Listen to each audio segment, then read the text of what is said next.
सत श्रीकाल दोस्तों, Sukhmani immigration services Brampton Canada तो मैं सतविंदर भाटिया थोड़ा इस वीडियो स्वागत करना।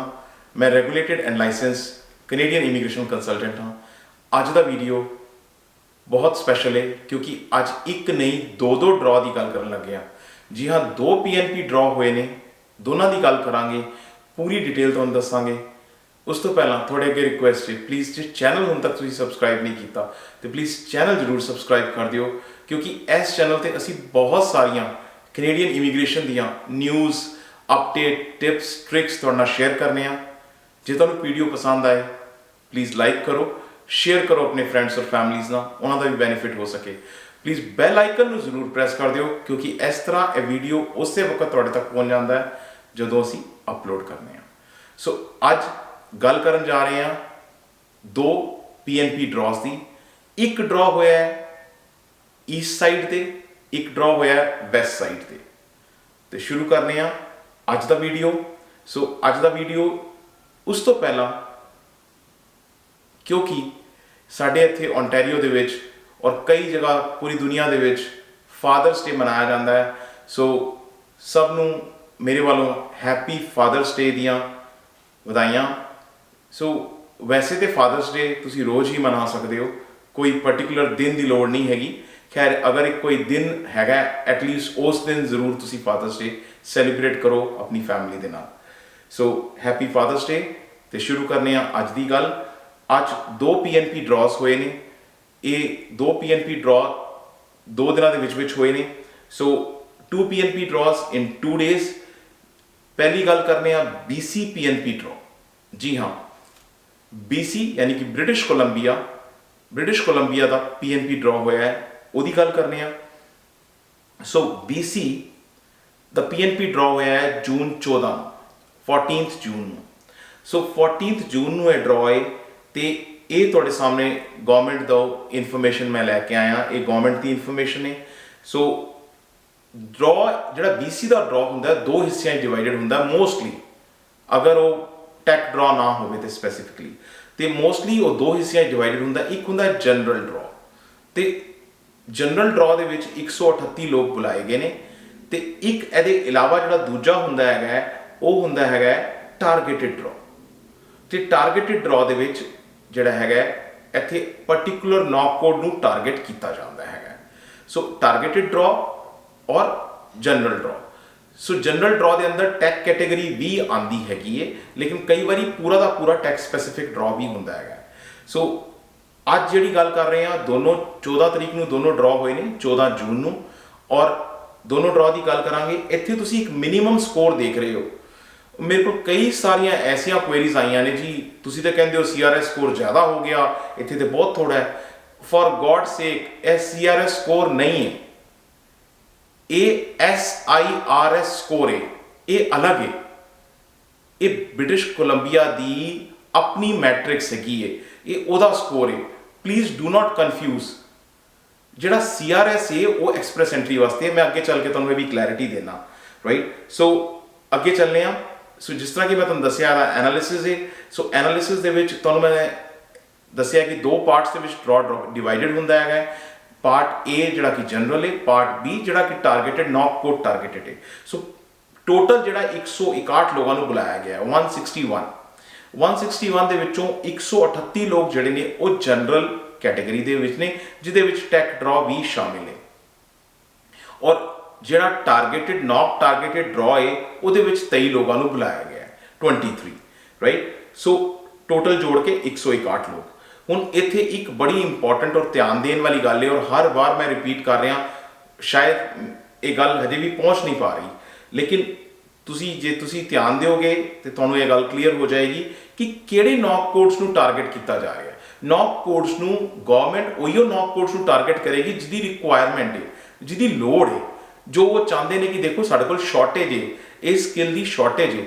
सो अगर तुसी इस कैटेगरी च बिलोंग करते हो, थोड़े बहुत हाई चांसेस ने, राइट। सो वो किहड़े नॉक कोड ने? अर्ली चाइल्डहुड एजुकेटर, जिन्होंने असी ECE भी कहते हैं। मैं काफ़ी बारी इससे डिस्कस किया हुआ है। ECE दे विच 12 लोगों को बुलाया गया है। इन्हों का नॉक कोड है 4214, राइट। हैल्थ केयर वर्कर्स की सदा ही लोड़ है, हर प्रोविंस च लोड़ हैगी है।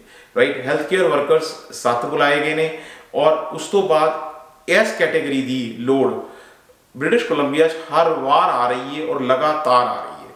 ਉਹ ਕੈਟੇਗਰੀ ਕਿਹੜੀ ਹੈਗੀ ਹੈ ਜੀ? ਉਹ ਕੈਟੇਗਰੀ ਹੈਗੀ ਹੈ ਵੈਟਨਰੀ ਡਾਕਟਰਸ ਔਰ animal health technician. Animal health technician ਉਹ ਹੁੰਦੇ ਨੇ, ਜਿਵੇਂ ਸਾਡੀ ਹੱਡੀ ਟੁੱਟ ਜਾਏ, ਰਾਈਟ, ਸਾਨੂੰ ਐਕਸਰੇ ਕਰਵਾਉਣਾ ਜਾਂ ਸਾਨੂੰ ਕੋਈ MRI ਕਰਵਾਉਣਾ, ਤੇ ਇਸੇ ਤਰ੍ਹਾਂ ਹੀ ਜਾਨਵਰਾਂ ਨੂੰ ਜਦੋਂ ਲੋੜ ਹੈ ਉਹਨਾਂ ਦੇ ਐਕਸਰੇ ਕਰਨ ਦੀ, ਉਹਨਾਂ ਦੇ ਹੈਲਥ ਟੈਕਨੋਲੋਜਿਸਟ ਜਿਹੜੇ ਨੇ। ਸੋ ਇਹ ਸਪੈਸ਼ਲਾਈਜ਼ਡ ਫੀਲਡ ਹੈ। ਵੈਟਨਰੀ ਡਾਕਟਰਸ ਥੋੜ੍ਹੇ ਨੇ। ਹੁਣ ਜਿਨ੍ਹਾਂ ਲੋਕਾਂ ਕੋਲ ਪੈਟ ਐਨੀਮਲਸ ਨੇ ਉਹਨਾਂ ਨੂੰ ਵੈਟਨਰੀ ਕੋਲ ਲੈ ਕੇ ਜਾਣਾ ਹੈ, ਤੇ ਵੈਟਨਰੀ ਡਾਕਟਰ ਹੈ ਨਹੀਂ, ਇੰਨੇ ਹੈ ਨਹੀਂ ਵੈਟਨਰੀ ਡਾਕਟਰ। ਉਂਝ ਤੇ ਵੈਸੇ ਤਾਂ ਡਾਕਟਰਸ ਹੀ ਨਹੀਂ ਹੈਗੇ, ਲੇਕਿਨ ਉਹਦੀ ਵੀ ਘਾਟ ਕਾਫੀ ਜ਼ਿਆਦਾ ਡਾਕਟਰਸ ਦੀ। ਬਟ ਅਗਰ ਅਸੀਂ ਵੈਟਨਰੀ ਦੀ ਡਾਕਟਰਸ ਦੀ ਗੱਲ ਕਰੀਏ ਤਾਂ ਉਹਦੀ ਬ੍ਰਿਟਿਸ਼ ਕੋਲੰਬੀਆ 'ਚ ਕਾਫੀ ਘਾਟ ਹੈਗੀ ਹੈ, ਔਰ ਇਸ ਵਾਰੀ ਵੀ ਉਹਨਾਂ ਨੂੰ ਬੁਲਾਇਆ ਗਿਆ ਔਰ ਹਰ ਵਾਰ ਬੁਲਾਇਆ ਜਾ ਰਿਹਾ ਹੈ। ਸੋ ਉਹਨਾਂ ਦਾ ਨੌਕ ਕੋਡ ਹੈਗਾ 3114 ਔਰ 3213। ਸੋ ਇਹ ਦੋਨੋਂ ਨੌਕ ਕੋਡਸ ਹਰ ਵਾਰੀ ਟਾਰਗੇਟ ਹੁੰਦੇ ਨੇ, ਹਰ ਵਾਰੀ ਆ ਰਹੇ ਨੇ। ਸੋ ਅਗਰ ਤੁਸੀਂ ਇਸ 'ਚ ਹੈਗੇ ਹੋ ਤਾਂ ਤੁਹਾਡਾ ਬਹੁਤ ਅੱਛਾ ਇੱਕ ਚਾਂਸ ਬਣਦਾ ਹੈਗਾ ਬ੍ਰਿਟਿਸ਼ ਕੋਲੰਬੀਆ ਦੇ ਵਿੱਚ, ਰਾਈਟ। ਹੁਣ ਗੱਲ ਕਰਨੇ ਆ ਜਿਹੜੀ ਕਿ ਮੈਂ ਤੁਹਾਨੂੰ ਦੱਸਿਆ ਕਿ ਮੇਰੇ ਕੋਲ ਕਈ ਐਸੀ ਕੁਐਰੀਜ਼ ਆਉਂਦੀਆਂ ਨੇ ਕਿ ਤੁਸੀਂ ਕਹਿੰਦੇ ਹੋ ਜੀ ਨੌਕ ਜਿਹੜਾ ਸਕੋਰ ਹੈ ਉਹ 700 ਤੱਕ ਚੱਲ ਰਿਹਾ ਹੈ, 750 ਚੱਲ ਰਿਹਾ ਹੈ। ਸੋ ਪਲੀਜ਼ ਉੱਥੇ ਲੋਕ ਕਨਫਿਊਜ਼ ਹੋ ਜਾਂਦੇ ਨੇ। ਇਹ ਜਿਹੜਾ ਗੱਲ ਹੋ ਰਹੀ ਹੈ ਇੱਥੇ ਸਕੋਰ ਹੈਗਾ, ਸੋ ਇਹ ਬ੍ਰਿਟਿਸ਼ ਕੋਲੰਬੀਆ ਦੀ PNP ਕੈਟੇਗਰੀ ਹੈ। PNP ਦੇ ਵਿੱਚ ਤੁਸੀਂ ਸਪੈਸੀਫਿਕਲੀ PNP 'ਚ ਅਪਲਾਈ ਕਰਦੇ ਹੋ, ਰਾਈਟ। PNP ਦੋ ਤਰੀਕੇ ਨਾਲ ਹੈ, ਇੱਕ ਐਕਸਪ੍ਰੈਸ ਐਂਟਰੀ ਲਿੰਕਡ ਹੈ ਤੇ ਇੱਕ ਵਿਦਾਊਟ ਐਕਸਪ੍ਰੈਸ ਐਂਟਰੀ ਹੈ। ਇਹ ਵਿਦਾਊਟ ਐਕਸਪ੍ਰੈਸ ਐਂਟਰੀ ਦੀ ਗੱਲ ਹੋ ਰਹੀ ਹੈ। ਸੋ SIRS ਹੈਗਾ। ਹੁਣ ਤੁਸੀਂ ਇਹ ਸਵਾਲ ਪੁੱਛੋਗੇ ਕਿ SIRS ਹੈ ਕੀ? ਸੋ SIRS ਹੈਗਾ ਜੀ, ਇਹ ਵੀ ਇੱਕ ਐਕਰੋਨਿਮ ਹੈ। ਕੈਨੇਡੀਅਨ ਗਵਰਨਮੈਂਟ ਨੂੰ ਐਕਰੋਨਿਮਸ ਨਾਲ ਬਹੁਤ ਜ਼ਿਆਦਾ ਪਿਆਰ ਹੈ। ਸੋ ਐਕਰੋਨਿਮ ਹੁੰਦਾ ਜਿਹਦੇ ਵਿੱਚ ਪਹਿਲਾ ਲੈਟਰ ਲੈ ਲਿੱਤਾ ਜਾਂਦਾ ਹੈਗਾ। ਇਹਦੇ ਵਿੱਚ ਇਹਦੀ ਜਿਹੜੀ ਫੁੱਲ ਫਾਰਮ ਹੈ ਉਹ ਸਕਿਲਸ ਇਮੀਗ੍ਰੇਸ਼ਨ ਰਜਿਸਟ੍ਰੇਸ਼ਨ ਸਿਸਟਮ ਹੈ, SIRS, skills immigration registration system. ਔਰ SIRS ਜਿਹੜਾ ਹੈਗਾ ਉਹ ਵੀ ਜਿਸ ਤਰ੍ਹਾਂ ਕਿ CRS ਹੈ ਉਂਝ ਹੀ ਰੈਂਕਿੰਗ ਕਰਦਾ ਹੈਗਾ ਕੈਂਡੀਡੇਟਸ ਦੀ। ਤੁਸੀਂ ਆਪਣੀ ਪ੍ਰੋਫਾਈਲ ਬਣਾਉਂਦੇ ਹੋ, ਪ੍ਰੋਫਾਈਲ ਜਿਹੜੀ ਹੈਗੀ ਹੈ ਤੁਸੀਂ ਸਿਸਟਮ ਦੇ ਵਿੱਚ ਜਾ ਕੇ ਪ੍ਰੋਫਾਈਲ ਬਣਾਉਂਦੇ ਹੋ। BC ਦੇ ਸਿਸਟਮ ਦੇ ਵਿੱਚ ਪ੍ਰੋਫਾਈਲ ਬਣੇਗੀ, ਸਕੋਰ ਕ੍ਰੀਏਟ ਹੋਏਗਾ ਉਸੇ ਤਰ੍ਹਾਂ ਹੀ ਜਿਸ ਤਰ੍ਹਾਂ ਕਿ CRS ਸਕੋਰ ਹੁੰਦਾ ਹੈਗਾ ਐਕਸਪ੍ਰੈਸ ਐਂਟਰੀ ਦੇ ਵਿੱਚ, ਉਸੇ ਤਰ੍ਹਾਂ ਹੀ ਇੱਥੇ ਵੀ ਸਕੋਰ ਦੇ ਕੁਝ ਪੈਰਾਮੀਟਰਸ ਨੇ। ਮੈਂ ਤੁਹਾਨੂੰ ਪੈਰਾਮੀਟਰਸ ਵੀ ਦੱਸ ਦੇਣਾ। ਸੋ ਸਕੋਰਸ ਦੇ ਕੁਝ ਪੈਰਾਮੀਟਰਸ ਨੇ, ਕੁਝ ਏਰੀਆਜ਼ ਨੇ ਜਿਹਦੇ ਤੇ ਉਹ ਸਕੋਰ ਬਣਦਾ ਹੈਗਾ। ਤੇ ਸਕੋਰ ਜਦੋਂ ਬਣ ਜਾਂਦਾ ਹੈਗਾ ਤੇ ਫਿਰ ਰੈਂਕਿੰਗ ਹੁੰਦੀ ਹੈ, ਜਿਹਦਾ ਹਾਈਐਸਟ ਸਕੋਰ ਹੁੰਦਾ ਹੈ ਉਹਨੂੰ ਇਨਵਾਈਟ ਆ ਜਾਂਦਾ ਹੈ। As simple as that. So please ਤੁਸੀਂ ਕਨਫਿਊਜ਼ ਨਹੀਂ ਕਰੋ, ਇਸ ਚੀਜ਼ ਨੂੰ ਕਨਫਿਊਜ਼ ਨਹੀਂ ਕਰੋ। CRS ਸਕੋਰ ਅਲੱਗ ਚੀਜ਼ ਹੈ, SIRS ਸਕੋਰ ਅਲੱਗ ਚੀਜ਼ ਹੈ। ਅੱਗੇ ਚੱਲਦੇ ਹਾਂ, ਰਾਈਟ। ਸੋ ਜਿਸ ਤਰ੍ਹਾਂ ਕਿ ਮੈਂ ਤੁਹਾਨੂੰ ਦੱਸਿਆ ਕਿ SIRS ਦੇ ਵਿੱਚ ਪੁਆਇੰਟਸ ਕਿਹੜੇ ਹੁੰਦੇ ਨੇ। ਸੋ SIRS ਦੇ ਵਿੱਚ ਪੁਆਇੰਟਸ ਜਿਹੜੇ ਨੇ ਬੇਸਿਕਲੀ ਦੋ ਹਿੱਸਿਆਂ 'ਚ ਡਿਵਾਈਡਡ ਨੇ, ਇਕਨੋਮਿਕ ਫੈਕਟਰਸ ਔਰ ਹਿਊਮਨ ਕੈਪੀਟਲ ਫੈਕਟਰਸ। ਇਕਨੋਮਿਕ ਜਿਹੜੇ ਫੈਕਟਰਸ ਨੇ ਉਹਦੇ 120 ਪੁਆਇੰਟਸ ਹੁੰਦੇ ਨੇ ਔਰ ਹਿਊਮਨ ਕੈਪੀਟਲ ਦੇ 80 ਪੁਆਇੰਟ ਹੁੰਦੇ ਨੇ। 120 80 ਦੋਨੋਂ ਜੋੜ ਕੇ ਕਿੰਨੇ ਹੋ ਗਏ ਜੀ? 200 ਪੁਆਇੰਟ ਟੋਟਲ ਹੁੰਦੇ ਨੇ। 200 ਦੇ ਵਿੱਚੋਂ ਸਕੋਰ ਆਉਂਦਾ ਹੈ। ਉਹਦੇ ਵਿੱਚੋਂ ਲੈਂਗੁਏਜ ਵੀ ਹੈ, ਐਜੂਕੇਸ਼ਨ ਵੀ ਹੈ, ਉਹਦੇ ਵਿੱਚ ਤੁਹਾਡਾ ਵਰਕ ਐਕਸਪੀਰੀਅੰਸ ਵੀ ਹੈ, ਤੁਸੀਂ BC ਦੇ ਵਿੱਚ ਕਿਹੜੇ ਰੀਜਨ 'ਚ ਕੰਮ ਕਰ ਰਹੇ ਹੋ, ਤੁਹਾਨੂੰ ਕਿੰਨੀ ਸੈਲਰੀ ਮਿਲ ਰਹੀ ਹੈ, ਜਿਹੜੇ ਤੁਹਾਡਾ ਜੌਬ ਲੈਟਰ ਹੈ ਕਿੰਨੀ ਸੈਲਰੀ ਤੁਹਾਨੂੰ ਮਿਲ ਰਹੀ ਹੈ, ਔਰ ਤੁਹਾਨੂੰ ਜਿਹੜਾ ਹੈਗਾ ਕਿ ਕਿਸ ਰੀਜਨ ਦੇ ਵਿੱਚ ਤੁਸੀਂ ਕੰਮ ਕਰ ਰਹੇ ਹੋ। ਸੋ ਇਹ ਸਾਰੀਆਂ ਫੈਕਟਰਸ ਨੇ, ਇਹਦੇ ਉੱਤੇ ਇੱਕ ਸਕੋਰ ਕ੍ਰੀਏਟ ਹੁੰਦਾ ਹੈਗਾ SIRS ਸਿਸਟਮ ਦੇ ਵਿੱਚ। ਸੋ ਇਹ ਮੇਰੇ ਖਿਆਲ ਹੁਣ ਕਲੈਰਿਟੀ ਹੋ ਜਾਏਗੀ ਤੁਹਾਨੂੰ। ਸੋ ਇੱਕ ਚੀਜ਼ ਬਹੁਤ ਇੰਪੋਰਟੈਂਟ ਹੈ, ਅਸੀਂ 14 ਜੂਨ ਵਾਲਾ ਡਰਾ ਦੇਖਿਆ। ਹੁਣ ਇੱਕ ਚੀਜ਼ ਹੈ ਕਿ ਹੁਣ ਤੱਕ ਜੇ ਪਿਛਲਾ ਦੇਖਿਆ ਜਾਏ 2022 ਅਗਰ ਸਾਰਾ ਦੇਖਿਆ ਜਾਏ ਕਿ ਹੁਣ ਤੱਕ ਕੀ ਹੋਇਆ, ਤੇ ਉਹਦੀ ਇੱਕ ਸਨੈਪਸ਼ਾਟ ਕੁਇਕ ਲੈ ਲੈਂਦੇ ਆ। ਸੋ ਕੁਇਕ ਸਨੈਪਸ਼ਾਟ ਇਸ ਤਰੀਕੇ ਨਾਲ ਹੈ। ਥੱਲੇ ਲਾਸਟ ਜਿਹੜਾ ਹੈਗਾ ਉਹ ਜੂਨ ਦਾ ਮੰਥ ਹੈ, ਜੂਨ 7 ਔਰ ਜੂਨ 14। ਜੂਨ 7 ਔਰ ਜੂਨ 14 ਨੂੰ ਦੋ ਡਰਾ ਹੋਏ ਨੇ। ਔਰ ਹੁਣ ਤੱਕ ਇਹ ਕਿਉਂਕਿ ਸਟਾਰ ਇਸ ਕਰਕੇ ਲਗਾਇਆ ਕਿਉਂਕਿ ਜੂਨ ਦਾ ਮਹੀਨਾ ਅਜੇ ਕੰਪਲੀਟ ਨਹੀਂ ਹੋਇਆ। ਆਈ ਐਮ ਸ਼ੋਰ ਕਿ ਐਟਲੀਸਟ 2 ਡਰਾ ਹੋਰ ਆਉਣਗੇ, ਰਾਈਟ। ਘੱਟ ਤੋਂ ਘੱਟ 2 ਡਰਾਸ ਹੋਰ ਆਉਣਗੇ BC ਦੇ ਵਿੱਚ। ਸੋ ਹੁਣ ਤੱਕ ਅਗਰ ਟੋਟਲ ਮਾਰਿਆ ਜਾਏ ਤਾਂ ਹੁਣ ਤੱਕ BC ਕੱਲਾ 4102 ਲੋਕਾਂ ਨੂੰ ਬੁਲਾ ਚੁੱਕਾ ਹੈ। ਸੋ ਇੰਨਾ ਤੁਹਾਡੇ ਸਾਹਮਣੇ ਇੰਨੇ ਬੰਦੇ ਨੇ ਜਿਨ੍ਹਾਂ ਨੂੰ ਬੁਲਾਇਆ ਜਾ ਚੁੱਕਾ ਹੈ। ਹੁਣ ਗੱਲ ਕਰਨੀ ਆ ਦੂਜੇ ਪ੍ਰੋਵਿੰਸ ਦੀ, ਰਾਈਟ, ਜੋ ਕਿ ਈਸਟ ਸਾਈਡ ਤੇ ਹੈਗਾ। ਸੋ ਅਸੀਂ ਗੱਲ ਕਰੀਏ ਤੇ ਇਹਦਾ ਨਾਂ ਹੈਗਾ ਪ੍ਰਿੰਸ ਐਡਵਰਡ ਆਈਲੈਂਡ। ਬਹੁਤ ਹੀ ਛੋਟਾ ਜਿਹਾ ਪ੍ਰੋਵਿੰਸ ਹੈ, but I really love this particular part. ਇਹ ਛੋਟਾ ਜਿਹਾ ਪ੍ਰੋਵਿੰਸ ਹੈ ਔਰ ਇਹਨਾਂ ਦਾ ਮਜ਼ੇਦਾਰ ਚੀਜ਼ ਕੀ ਹੈ ਕਿ ਇਹਨਾਂ ਦਾ ਰੈਗੂਲਰ ਡਰਾ ਹੈਗਾ। ਹਰ ਮਹੀਨੇ ਇੱਕ ਡਰਾ ਜ਼ਰੂਰ ਕੱਢਦੇ ਨੇ, ਇੱਕੋ ਹੀ ਡਰਾ ਹੁੰਦਾ, ਇੱਕ ਡਰਾ ਕੱਢਦੇ ਨੇ ਔਰ ਉਹਦੀ ਡਰਾ ਦੀ ਪਹਿਲੇ ਹੀ ਸਕੈਜੂਅਲ ਜਿਹੜੀ ਹੈ ਉਹ ਸਕੈਜੂਅਲ ਤੁਹਾਨੂੰ ਬਣਾ ਕੇ ਦਿੱਤੀ ਹੋਈ ਹੈ। ਤੁਹਾਨੂੰ ਪਤਾ ਹੈ ਇਸ ਤਰੀਕ ਨੂੰ ਡਰਾ ਆਉਣਾ ਹੀ ਆਉਣਾ। ਸੋ ਪ੍ਰਿੰਸ ਐਡਵਰਡ ਆਈਲੈਂਡ ਇਹਨਾਂ ਦਾ 6ਵਾਂ ਮਹੀਨਾ ਚੱਲ ਰਿਹਾ ਹੈ, ਜੂਨ 6ਵਾਂ ਮਹੀਨਾ ਹੈਗਾ, 6ਵਾਂ ਡਰਾ ਹੈ, ਸਿੰਪਲ, ਰਾਈਟ। ਸੋ 6th PNP ਡਰਾ ਹੈ ਇਹਨਾਂ ਦਾ। ਅੱਗੇ ਗੱਲ ਕਰੀਏ ਤੇ ਮੈਂ ਤੁਹਾਨੂੰ ਇੱਕ ਵਾਰੀ ਫਿਰ ਨਕਸ਼ੇ ਤੇ ਦਿਖਾ ਦਿਆਂ। ਦੇਖੋ ਛੋਟਾ ਜਿਹਾ ਹੈਗਾ, ਆਪਣੇ ਛੋਟੇ ਜਿਹੇ ਇੱਕ ਕੋਨੇ 'ਚ ਹੈਗਾ ਔਰ ਸ਼ਾਇਦ ਤੁਹਾਨੂੰ ਠੀਕ ਤਰ੍ਹਾਂ ਦਿਖਾਈ ਵੀ ਨਾ ਦੇਵੇ ਤਾਂ ਮੈਂ ਐਰੋ ਨਾਲ ਮਾਰਕ ਕਰ ਰਿਹਾ। ਸੋ ਇੰਨਾ ਛੋਟਾ ਜਿਹਾ ਪ੍ਰੋਵਿੰਸ ਹੈ, ਲੇਕਿਨ ਇਮੀਗ੍ਰੇਸ਼ਨ ਦੇ ਬਹੁਤ ਫੋਕਸ ਹੈ, ਰਾਈਟ। ਇਮੀਗ੍ਰੇਸ਼ਨ ਦਾ ਜਿਹੜਾ ਫੋਕਸ ਹੈ ਉਹ ਬਹੁਤ ਜ਼ਿਆਦਾ ਹੈ ਔਰ ਉਹਦੇ ਵਿੱਚ ਤੁਸੀਂ ਇੱਕ ਚੀਜ਼ ਨੋਟ ਕਰੋ ਕਿ ਇਹਨਾਂ ਦੀਆਂ ਆਪਣੀ PNP ਕੈਟਾਗਰੀਜ਼ ਨੇ, ਜਿਹਦੇ ਵਿੱਚ ਅਸੀਂ ਕਹਿੰਦੇ ਆ ਕਿ ਵਰਕਰ ਸਟਰੀਮ ਹੈ ਔਰ ਐਂਟਰਪ੍ਰੀਨਿਓਰ ਸਟਰੀਮ ਹੈ।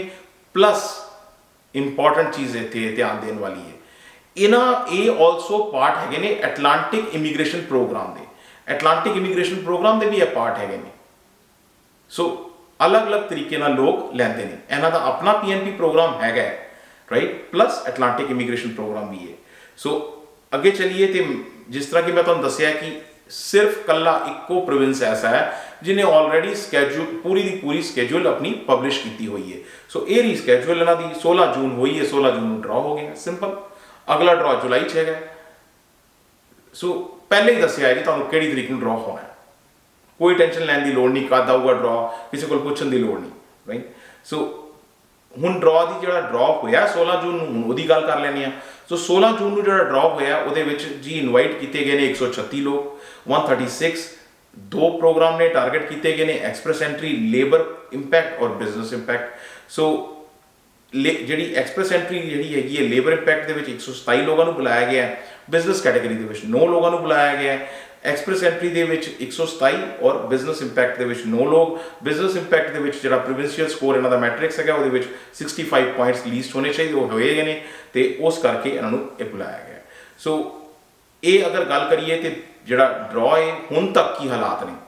ਇੱਕ ਛੋਟਾ ਜਿਹਾ ਪ੍ਰੋਵਿੰਸ ਹੈ, ਇੱਕ ਬਹੁਤ ਹੀ ਛੋਟਾ ਜਿਹਾ ਪ੍ਰੋਵਿੰਸ ਹੈ, ਰੈਗੂਲਰਲੀ ਡਰਾ ਕੱਢਦਾ ਹੈ ਔਰ ਹੁਣ ਤੱਕ ਅੱਜ ਦੀ ਡੇਟ ਤੱਕ 826 ਲੋਕਾਂ ਨੂੰ ਬੁਲਾ ਚੁੱਕਾ ਹੈ। ਇਹ line by line, date by date ਮੈਂ ਤੁਹਾਨੂੰ ਪੂਰਾ ਐਨਾਲਿਸਿਸ ਦੇ ਰਿਹਾ। 826 ਲੋਕਾਂ ਨੂੰ ਬੁਲਾ ਚੁੱਕਾ ਹੈ। ਸੋ ਵਾਂਸ ਅਗੇਨ, ਜੇ ਤੁਹਾਨੂੰ ਕਿਸੇ ਵੀ ਹੋਰ ਮੈਟਰ 'ਚ ਵੀਜ਼ਾ ਜਾਂ ਇਮੀਗ੍ਰੇਸ਼ਨ, ਕੈਨੇਡੀਅਨ ਵੀਜ਼ਾ ਜਾਂ ਇਮੀਗ੍ਰੇਸ਼ਨ, ਕੋਈ ਵੀ ਤੁਹਾਨੂੰ ਕਿਸੇ ਬਾਰੇ 'ਚ ਡਿਸਕਸ਼ਨ ਕਰਨਾ ਹੈ, you can call our office, appointment ਬਣਾ ਕੇ ਤੁਸੀਂ ਗੱਲ ਕਰ ਸਕਦੇ ਹੋ। ਸਾਡਾ ਨੰਬਰ, ਈਮੇਲ ID ਇੱਥੇ ਲਿਸਟਡ ਨੇ। ਐਂਡ ਵਾਂਸ ਅਗੇਨ, ਜੇ ਤੁਸੀਂ ਹੁਣ ਤੱਕ ਸਬਸਕ੍ਰਾਈਬ ਨਹੀਂ ਕੀਤਾ, ਪਲੀਜ਼ ਸਬਸਕ੍ਰਾਈਬ ਜ਼ਰੂਰ ਕਰ ਦਿਓ। And thank you very much for watching the video. Thanks.